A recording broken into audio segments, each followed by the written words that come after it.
Paneme korraks selle raja hetkeks kinni, seal üks härrasmees tahab mingi...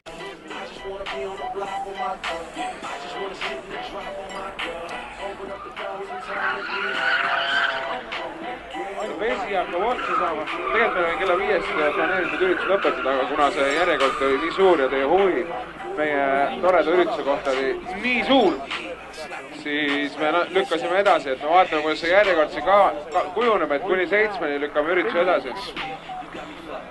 Aga võib-olla ka vähem, me siin vaatame.